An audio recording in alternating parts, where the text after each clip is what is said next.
Hello guys, isa namang informative videos na ipapakita ko sa iyo ngayon paano mag-repair ng battery gamit ang isang Foxsource refer charger. Yan guys, tinister ko muna kung ilang voltahe yung battery. Yan, 13.32 guys, pero pwede pa na mag-increase kayo hanggang 14 plus volts. Actually, yung battery na yan sa e-bike ko yan, almost 3 years na yan siya, pero okay, goods pa naman siya, pero madali na siyang malobat. So ang step 1 yan, kailangan yan, tanggalin mo siya ng mga cap mo na sa mga cells niya. May mga cells niya sa bawat sa loob ng battery.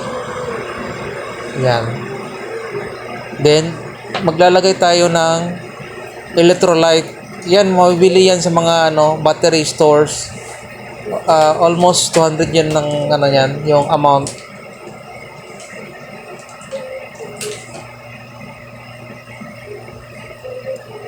Ayan na. Yan, yung mga cells yan o mga kwarto. Diyan ang lalagyan ng ng electrolyte. Dapat yan guys, kailangan 90% lang electrolyte o battery solution ang ilalagay mo diyan.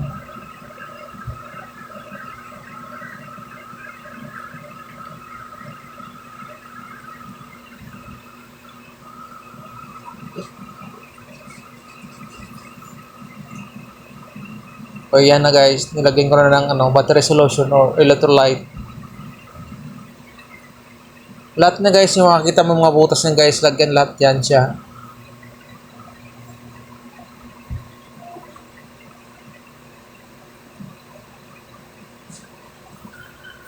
Hindi ko na pa kinikita sa lahat yung paano paglagay lahat ng mga seals kasi sobrang mahaba na yung video eh.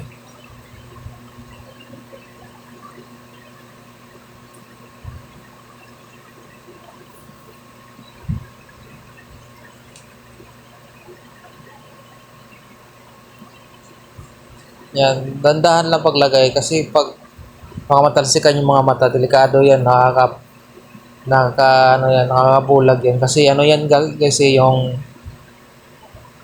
acid yan guys, acid.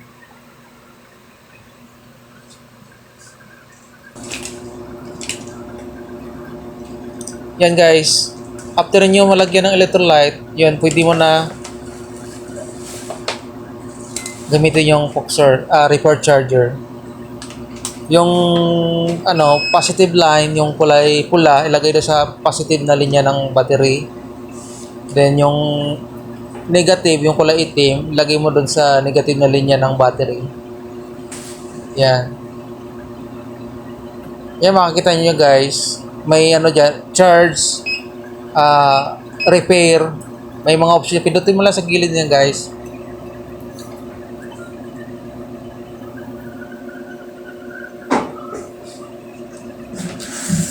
Yan. Iwan mo lang siya at least mga 3 hours.